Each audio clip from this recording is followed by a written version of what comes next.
할렐루야. 반갑습니다. 네.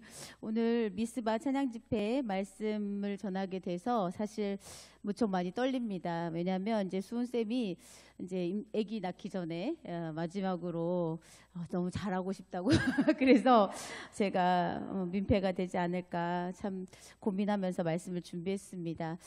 제가 제 입술로 나가는 말씀이지만 말이지만 우리 하나님의 말씀임을 믿고 또 은혜로 받으셨으면 좋겠습니다. 네, 우리 옆에 분과가 잠깐 인사 나눌까요? 반갑습니다. 잘 오셨습니다. 은혜 받고 갑시다. 네. 네, 이렇게 찬양을 통해서 먼저 이렇게 마음을 열었잖아요. 그러니까 제가 전하는 말이 조금 부족할지라도 더 큰 은혜가 될 줄 믿습니다. 지난 2월부터 지난주 수요일까지 저희들이 약 4개월간 초등부 제자학교를 위해서 교사들과 함께 사도신경을 공부했습니다. 사도신경은 매 주일마다 고백하잖아요. 그래서 저는 초등부에서, 영아부에서, 유치부에서 이렇게 주일날만 3번 고백을 해요. 그렇다 보니까 그냥 좀 형식적으로 그냥 암송하듯이 그렇게 고백을 했던 것 같습니다. 여러분은 어떠신지 모르겠어요. 근데 저는 그랬습니다. 그런데 이제 사도신경을 제가 공부를 하다 보니까 첫 번째 딱 첫 줄에서 제가 완전히 와르르르 무너지는 거예요. 아, 내가 그동안 교회를 수십 년 다녔는데 제가 그동안 고백했던 사도신경만 해도 몇 번일지 상상도 못하는데 셀 수도 없는데 내가 그동안 무엇을 고백하고 있었을까 그런 생각에 참 상심이 컸습니다. 그렇지만 실망하지 않고 제가 우리 초등부 자녀들에게 또 사도신경을 어떻게 하면 제대로 가르칠 수 있을까 열심히 공부하게 되었죠. 그동안 형식적으로 암송했던 사도신경의 의미가 저는 이 첫 줄 뭐죠? 나는 전능하신 아버지 하나님 천지의 창조주를 믿습니다. 이 말부터 벌써 제 마음에 은혜가 막 넘쳐나는 것 같았습니다. 내가 그동안 무엇을 믿고 있었는지 그런 정리가 되는 것 같았습니다. 예배 시간마다 암송에 그쳤던 사도신경이 내 삶 가운데 선포가 되기 시작했습니다. 여러분, 우리 함께 선포해 보겠습니다. 시작! 나는 전능하신 아버지 하나님 천지의 창조주를 믿습니다. 아멘. 여러분 믿고 계십니까? 내가 믿는 하나님이 전지전능하신 하나님이세요. 전능하신 하나님 또 창조주 하나님이십니다. 그리고 더 놀라운 것은요, 이 모든 만물을 창조하신 그 창조자이시며 전능자이신 하나님이 나의 아버지가 되신다고 그렇게 말씀하고 있습니다. 여러분 믿으십니까? 믿으셔야 해요. 오늘 저는 여러분들과 이 아버지 되신 하나님에 대해서 그 받은 은혜를 함께 나눠왔으면 좋겠습니다. 미스바 집회를 하기 전에 수은쌤과 2번을 만났어요. 2번 만나서 우리가 어떤 부분을 어떻게 성도님들과 함께 은혜를 나누면 좋을까라고 고민했습니다. 이 아버지란 단어가 저에게 너무나 큰 은혜가 되어서 이 부분을 함께 나누고 싶다고 고백했고 또 그것을 이렇게 찬양 집회까지 또 인도하게 되었습니다. 여러분, 아버지 하면 떠오르는 것이 무엇이 있을까요? 아버지 하면 떠오르는 이미지가 있을 것입니다. 또 육신의 아버지랑 친밀감이 좋으신 분들은 어떨까요? 좀 이렇게 되게 긍정적인 이미지가 또 떠오를 테고 또 그렇지 않은 분들은 아버지와 관계가 별로 좋지 않고 아버지와 친밀하지 않으신 분들은 또 그냥 그럭저럭 부정적인 의미가 또 강할 것 같습니다. 그런 이미지가 떠오를 것 같습니다. 저도 마찬가지입니다. 저희 아버지는 되게 책임감도 강하시고 정말 성실하신 분이에요. 출근 시간과 퇴근 시간이 아주 정확하신 분이었거든요. 지금은 99세이세요. 그리고 지금까지도 자기의 패턴, 그 본인의 가지고 있는 그 스케줄을 엄청 잘 지키고 사십니다. 그래서 이렇게 장수하시는 것 같아요. 어쨌든 그런데 그렇게 책임감도 강하시고 성실하신 그 아버지지만 저희 아이들, 저희 집 자녀들, 우리 엄마 되게 묵뚝뚝하시고 되게 말도 잘 없으시고 그러셨던 분이었습니다. 그렇기 때문에 저에게는 이 아버지의 이미지가 그렇게 좋지 않아요. 아버지가 언제 한번 저를 따뜻하게 안아주시고 저희 손을 이렇게 잡아주시고 유경아 사랑한다 이렇게 말씀해 본 적이 없어요. 그렇기 때문에 저에게는 아버지 그러면 그렇게 그다지 좋은 이미지는 아니었습니다. 그럼에도 불구하고 저는 하나님을 아버지라고 부르는 것을 참 좋아합니다. 기도할 때도 주여 이런 기도보다 저는 아버지라고 부를 때가 더 좋습니다. 오늘날 우리는 자연스럽게 이렇게 아버지라 부르게 되었습니다. 하나님을 말이죠. 하지만 구약시대에서는요, 구약시대를 살던 사람들에게 하나님을 아버지라고 부르는 일은 매우 혁명적인 일이라고 합니다. 이게 무슨 말이냐? 실제로 구약 성경에 하나님을 가리키는 용어는 엘로힘, 야훼, 여러분 들어보셨죠? 네, 구약 시대에 하나님을 부르는 가장 친밀한 표현은 아버지 이런 거 아니고요, 나의 하나님이었다고 합니다. 그 외에 나의 주 하나님, 아브라함의 하나님, 이삭의 하나님, 야곱의 하나님, 만군의 주 여호와, 전능하신 하나님, 그리고 치료하시는 하나님, 예비하시는 하나님, 승리하시는 하나님. 여러분이 아시다시피 이렇게 수식 어구를 붙여서 하나님을 불렀다고 합니다. 그렇지만 성경 곳곳을 살펴보면 하나님께서 사람들을 향해 나의 자녀라고 계속 말씀하고 계세요. 그럼에도 불구하고 구약시대의 사람들은 하나님을 아버지라고 부르는 것이 매우 극히 드문 일이었다고 합니다. 구약 성경에서 하나님을 가리켜 아버지라 부른 것이 총 몇 번이나 될까요? 여기 벌써 나왔네. 15번입니다. 39권이에요. 구약 성경이 39권인데 그 중에 아버지라고 기록된 것은 15번밖에 없다는 얘기예요. 아주 극히 드문 일이죠. 그래서 좀 더 자세히 성경을 읽다 보니 하나님을 아버지라고 부르는 것은 모두가 다, 지금처럼 우리 모두가 다 아버지라고 부르잖아요. 근데 구약시대에는 일부 특정인들만 아버지라고 불렀던 것을 확인할 수 있었습니다. 그런데 신약이 오면서 달라졌죠. 예수님을 필두로 하나님의 호칭이 어떻게 됐어요? 아버지로 본격적으로 변화됩니다. 예수님의 행적이 담긴 사복음서만 보더라도 예수님은 하나님을 아버지로 몇 번 부를까요? 179번이나 말씀하십니다. 구약에는 구약 39권 전체를 통틀어서 15번, 신약은 사복음서 마태, 마가, 누가, 요한 그 복음서만 가지고도 179번이나 아버지라고 말씀하셨다는 거죠. 예수님이 하나님을 아버지, 또 내 아버지라고 부르실 뿐 아니라 우리 아버지라고 부르셨고, 또 더 나아가 너희 아버지, 그리고 너의 아버지, 이렇게 알려주심으로 하나님과의 관계를 어떻게 해요? 새롭게 하도록 그렇게 만들어 주셨습니다. 여러분 많이 들으셔서 아실 거예요. 우리 목사님이 누굴 사랑하죠? 은서를 사랑하죠. 저는 가끔 이렇게 은서를 보면 진짜 사랑받을 만하구나라는 생각을 할 때가 많습니다. 특별히 이제 목사님이 집으로 이렇게 오시면 은서는 아빠를 가장 격하게 또 가장 반갑게 맞이해 주는 것이 은서의 몫이라 할 정도로 그렇게 합니다.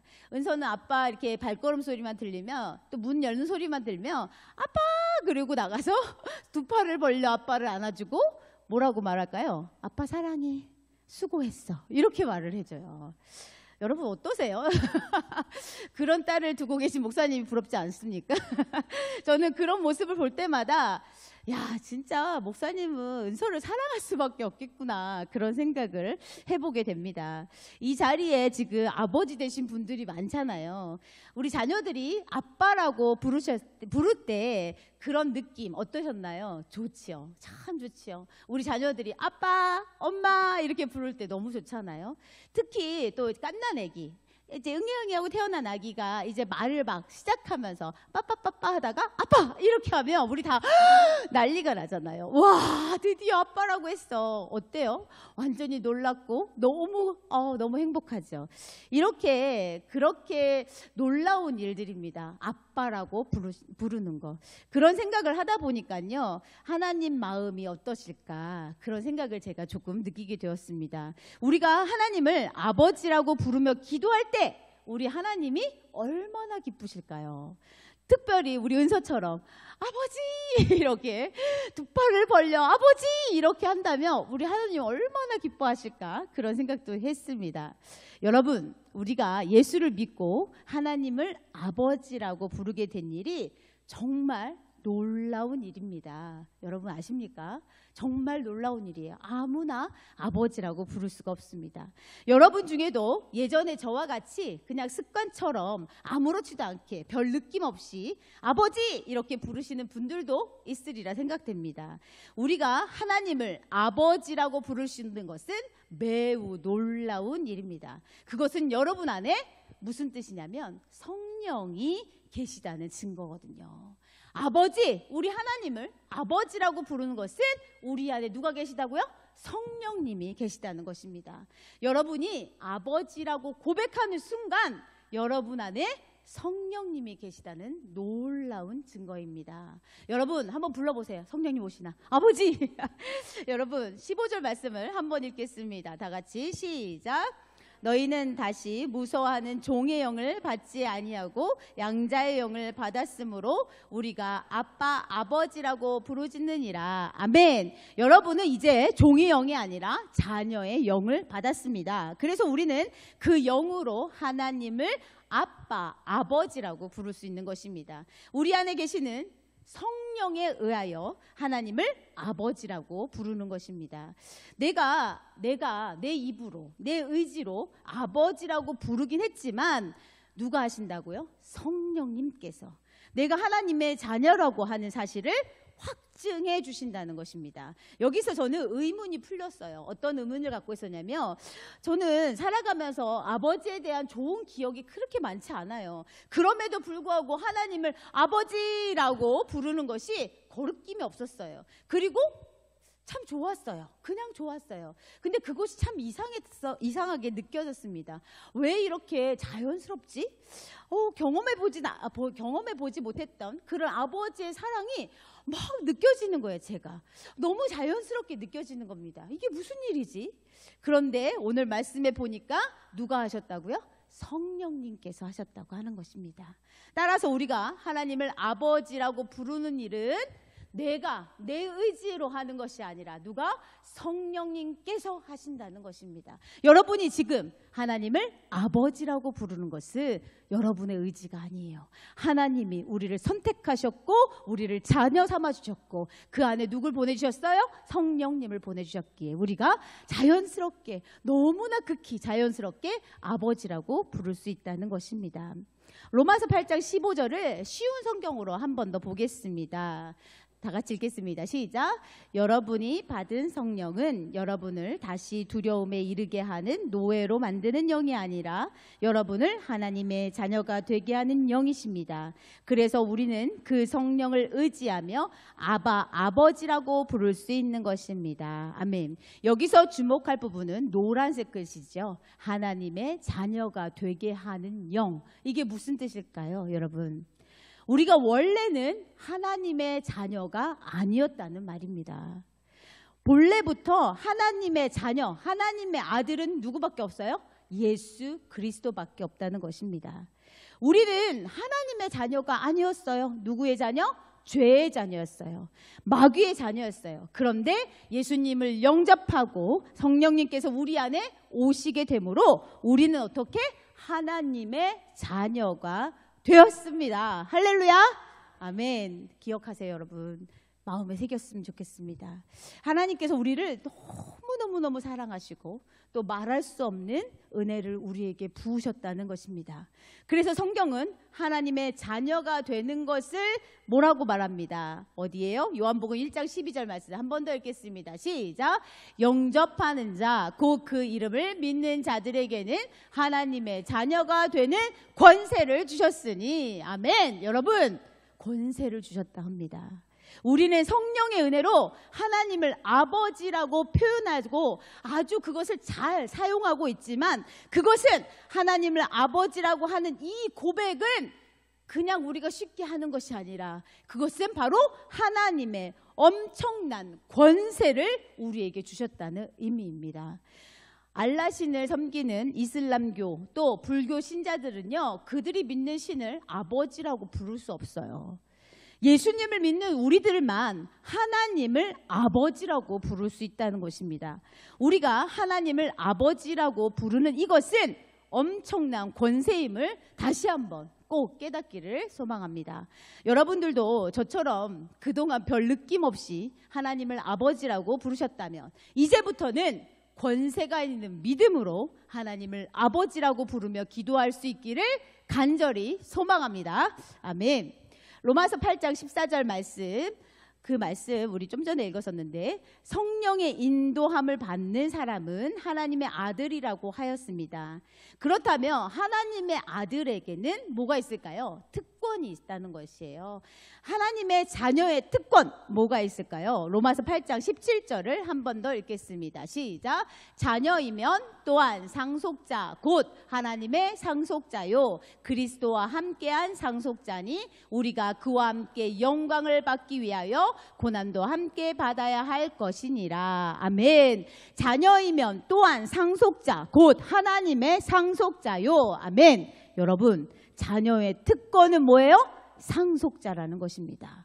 더 놀라운 것은 뭐예요? 그리스도와 함께한 상속자예요. 예수 그리스도에게만 주는 그 상속권이 우리에게도 주어졌다는 말입니다. 우리가 예수 그리스도와 함께 유업을 받는다는 말입니다. 여러분, 놀랍지 않으세요? 놀랍지 않으십니까? 이런 거 말고 그냥 50평짜리 아파트 하나 딱 주시고 또 작은 건물이라도 좋으니 건물 하나 딱 주시고 그래야 이게 눈에 확 띄지. 우리가 놀랍다, 상속자가 이런 거구나, 이렇게 생각하실 겁니까 여러분? 작은 건물이라도 또 뭐 아파트 이런 것은 비교할 수도 없는 그 상속권을 우리가 받았다는 것을 여러분 꼭 기억했으면 좋겠습니다. 여러분, 하나님은 창조주이십니다. 믿으시죠? 또 전지전능하신 분입니다. 그런 하나님의 상속자, 그 의미를 이렇게 수준 낮은 차원으로 인지하지 않기를 바랍니다. 우리가 죄인 되었을 때는 상상할 수 없었던 것입니다. 엄청난 신분의 변화, 그리고 그것은 은혜라는 사실을 여러분 꼭 아셨으면 좋겠습니다.